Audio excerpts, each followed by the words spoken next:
Salut à tous, aujourd'hui je vais vous montrer quelques tournages pour lesquels je me suis mis dans la peau d'un policier, mais on va ratisser un petit peu plus large puisqu'on va me voir infiltrer la police nationale, la gendarmerie, le GIGN, le GIPN, le RAID, la BRI, la BAC, la police scientifique et bien d'autres encore. Je vais donc vous dévoiler quelques anecdotes et en fin de vidéo je vais vous donner quelques infos et quelques conseils pour donner du réalisme à un rôle de policier. N'oubliez pas de mettre un pouce en l'air à cette vidéo, c'est hyper important. Si vous avez vu ma dernière vidéo, vous savez pourquoi. Et n'hésitez pas à laisser des commentaires pour donner vos impressions sur cette vidéo. Et aussi si vous voulez avoir quelques conseils, n'hésitez pas à me poser des questions. Et en même temps, dites-moi si vous aimez les films et les séries policières ou si vous vous en foutez totalement. Action, c'est parti. Alors qu'est-ce qui est intéressant dans le fait de jouer un rôle policier, gendarme ou autre? Eh bien la plupart du temps ces rôles nécessitent une petite dose d'action et comme vous le savez, l'action c'est ma passion parce que Stéphane Action, tu comprends. En effet, grâce à ce genre de personnage tiré de la vie réelle, on peut mettre en action des scènes d'infiltration, des scènes tactiques un petit peu à l'image de Counter-Strike. Et surtout, on est parfois amené à tirer et ça c'est plutôt cool.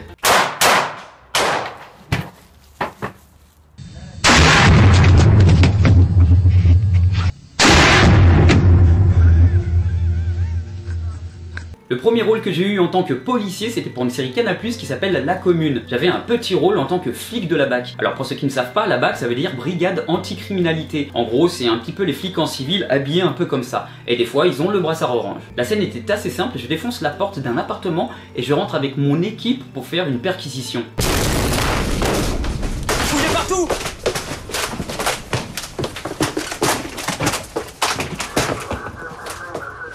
Bon, la scène n'était pas très logique parce que ça ne se passe pas comme ça dans la vraie vie. La police ne vient pas comme ça faire une perquisition en défonçant une porte, en entrant de force. Non, non, il y a toute une procédure avant ça. Mais c'est comme ça, il y a souvent des choses qui ne sont pas logiques dans les séries et dans les films, et surtout principalement lorsque ça parle de la police, de la gendarmerie et des scènes d'intervention. Et la France est un petit peu moins en point que les États-Unis sur ce coup-là. Un petit peu comme dans tout. Et ouais, la plupart du temps, les réalisateurs privilégient l'action à la logique pour que ce soit un petit peu plus spectaculaire parce qu'avant tout, le cinéma et la télé, c'est visuel. Mais pour ceux qui connaissent, quand on voit ce genre d'erreur, ça nous fait plutôt marrer. Et il y en a même certains, ça les énerve. Mais à la fin de cette vidéo, je vous reparlerai un petit peu de cette question de la logique dans les films et je vous donnerai quelques petits conseils pour que vos scènes soient plus réalistes. J'ai aussi fait mes premières classes dans la police, dans la série Julie Lescaut et la série Alice Nevers. Waouh! La tête d'enfant. Hélas, que ce soit pour Julie Lescaut ou pour Alice Nevers, je n'ai pas retrouvé les épisodes parce qu'il y en a des centaines et je ne savais pas dans quel épisode j'étais. Donc si vous arrivez à me voir dans un épisode de ces deux séries ou dans d'autres films, dans d'autres séries, venez me le dire dans les commentaires. Mais en bonus, je vais vous montrer une petite scène que j'ai fait dans Julie Lescaut. Alors ce n'était pas en tant que flic ou autre, là c'était en tant que doublure cascade pour un comédien. Donc il fallait que je saute d'une péniche à une autre et vous allez voir ça.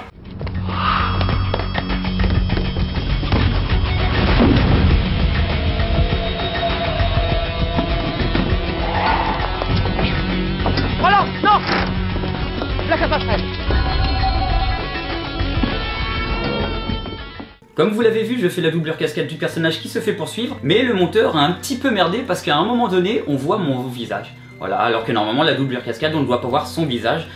Ça arrive. Quelques années plus tard, j'ai eu un petit rôle de policier dans la série Braco sur Canal+, et vous allez voir que parfois, je n'hésite pas à frapper une femme quand la situation l'impose.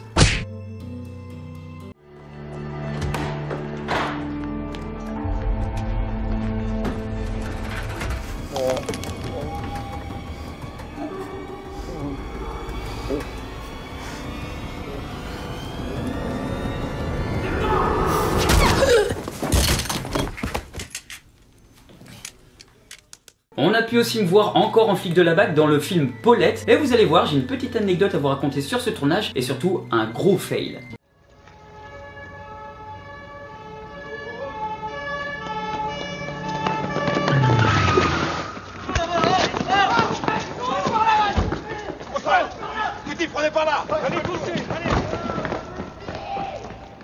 Alors la petite anecdote gros fail de cette journée de tournage, c'est que le réalisateur nous avait demandé de courir après les trafiquants et il nous a demandé de courir le plus rapidement possible. J'étais donc avec un collègue et apparemment j'ai couru un petit peu trop vite, donc il a essayé d'être à la même vitesse que moi, il n'a pas réussi, il a commencé à s'emmêler les pieds, il a titubé sur plus de 5 mètres, c'était assez rigolo à voir, désolé. Et donc au bout de 5 mètres de course en titubant, il est totalement tombé sur le sol, il s'est raclé le visage, il a terminé en scorpion, les pieds au-dessus de la tête. Bon, c'est pas très sympa pour lui parce qu'il s'est vraiment fait mal, mais franchement la scène était vraiment marrante à voir. Pardon.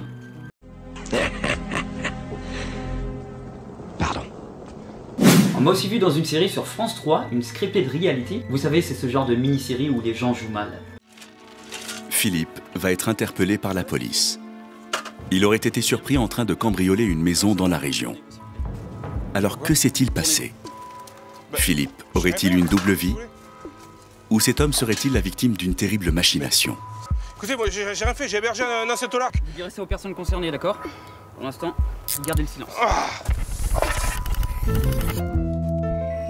J'ai fait diverses autres apparitions dans des séries télé et dernièrement j'ai tourné dans Commissariat Central. Donc je n'ai pas vu l'épisode, je ne sais même pas s'il est sorti, donc si vous le voyez, si vous l'avez vu, dites-le moi dans les commentaires. J'ai même fait un membre de la police scientifique dans la série Profilage.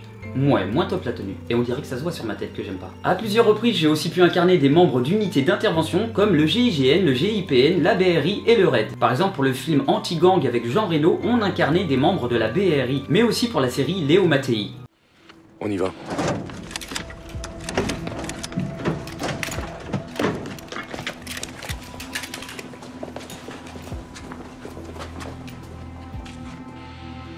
Top, action.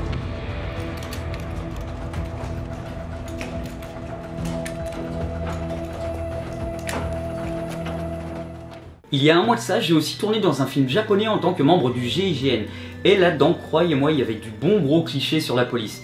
Et en plus, les scènes d'intervention étaient vraiment bizarres, elles n'avaient aucune logique.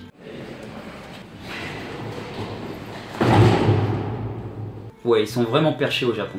Et pas plus tard qu'il y a 4 jours, j'ai incarné un membre du RAID dans un téléfilm qui sortira je ne sais quand.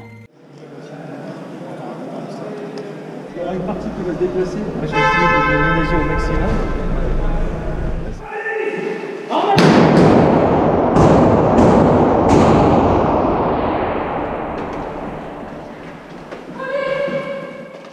La petite vidéo que vous allez voir maintenant, ce n'est pas une série, ce n'est pas un film, c'était pour une vidéo internet virale. C'était une vidéo de sensibilisation pour le sida. Elle date un peu, les techniques d'intervention dedans ne sont pas au top, mais c'était un petit peu le but, c'était assez marrant à tourner, donc je vais vous montrer ça tout de suite. Et dites-moi dans les commentaires où vous me voyez dans la vidéo, attention, il y a un piège.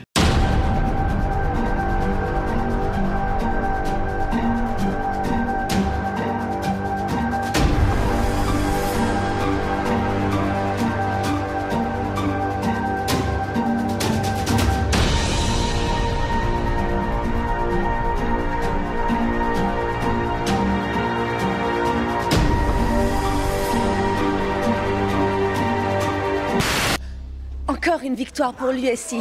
Un virus a encore été appréhendé. À vous les studios. J'ai tourné en tant que flic sur d'autres films, sur d'autres séries, et il y en a tellement que je ne peux pas toutes vous les montrer. Mais comme j'ai dit dans l'intro, je ratisse un petit peu plus large pour vous dire que j'ai tourné en tant que militaire, en tant que gendarme, et j'ai aussi fait un garde pénitentiaire dans la série Vaughan, et j'ai aussi fait un officier de police américain dans le Milwaukee pour la série The Patriot, la classe américaine. Et j'ai aussi eu la chance de faire un policier du futur dans la série Métal Hurlant. Alors depuis le début, je vous parle de diverses brigades d'intervention comme le GIGN, le GIPN, la BRI et le RAID, et beaucoup de personnes ne savent pas forcément faire la distinction entre ces diverses unités. Et bien sachez que leur distinction se fait selon leur domaine d'intervention, leur spécialité, et s'ils appartiennent à la police nationale ou à la gendarmerie. Commençons tout d'abord par le RAID. Si vous l'avez vu, Thibaut InShape avait fait une vidéo avec eux. RAID signifie recherche, assistance, intervention, dissuasion. Leur fonction est de lutter contre le grand banditisme, la criminalité organisée et le terrorisme. Et ils sont rattachés à la direction générale de la police nationale et ils interviennent principalement dans les zones urbaines. Le GIPN, qui veut dire groupe d'intervention de la police nationale, appartient aussi à la direction générale de la police nationale et ils agissent maintenant uniquement dans les zones d'outre-mer. Elle a quasiment la même fonction que le RAID à quelque chose près, mais le RAID est au-dessus. Le GIGN, qui signifie groupe d'intervention de la gendarmerie nationale, est l'équivalent militaire du RAID. Son champ d'action est principalement dans les zones rurales et il a déjà travaillé main dans la main avec le RAID. Par contre, le GIGN est plus ancien que le RAID. La BRI, qui signifie brigade de recherche et d'intervention, est aussi appelée brigade anti-gang et aussi tout simplement anti-gang. La BRI est quant à elle une unité de police judiciaire. La BRI se distingue des autres groupes d'intervention par le fait qu'elle peut mener des enquêtes, donc faire des filatures, relever des preuves, tout ça à côté de son activité d'intervention sur le terrain. Voilà de manière très sélective quelles sont les différences entre ces divers groupes d'intervention, et si vous voulez d'autres informations par rapport à ce sujet, n'hésitez pas à me poser des questions dans les commentaires ou essayez de faire vos recherches par vous-même sur internet. Avant la fin de cette vidéo, comme promis, on termine avec un petit conseil. Souvent, dans des séries ou dans des films, des services de police, de gendarmerie ou des flics dans des films américains ou des séries américaines tiennent leur arme de cette manière lorsqu'ils avancent, c'est-à-dire qu'ils ont leurs doigts sur la queue de détente. Eh bien c'est une grosse erreur. Toute force de l'ordre d'intervention, police, gendarmerie et autres doivent tenir leurs doigts sur le côté comme ceci. Pourquoi? Parce que les forces de l'ordre ont un devoir de sécurité. Ils doivent faire attention de ne pas tirer à n'importe quel moment. Tout doit être vraiment calculé pour leur sécurité, pour la sécurité des personnes en face. Et donc, si ils ont leurs doigts comme ça sur la queue de détente et que par exemple ils ont peur de quelque chose ou qu'ils sont surpris, ils peuvent appuyer sans faire attention. Au moins, si on a le doigt sur le côté comme ça, on ne va pas tirer tout de suite. Mais si on doit tirer rapidement, on fera ça. Donc vous voyez, c'est tout aussi rapide, mais on a la sécurité au début. Les forces de l'ordre doivent savoir garder leur sang-froid dans toutes les situations, et donc mieux vaut positionner son doigt au bon endroit. Donc je le répète, si dans un film ou dans une série ou autre, vous voyez des forces de l'ordre avancer comme ça, avec le doigt sur la queue de détente, c'est une erreur. Je devais vous faire le tournage en extérieur, mais au moment où je suis en train de vous parler, il neige, donc ça aurait été compliqué, donc je le fais en intérieur. Encore une fois, je vous embête, n'oubliez pas le pouce en l'air, c'est hyper important pour que YouTube puisse nous référencer. Mettez des commentaires parce que ça aussi c'est important pour le référencement. Abonnez-vous, partagez la vidéo, et sur ce, je vous dis à bientôt les amis.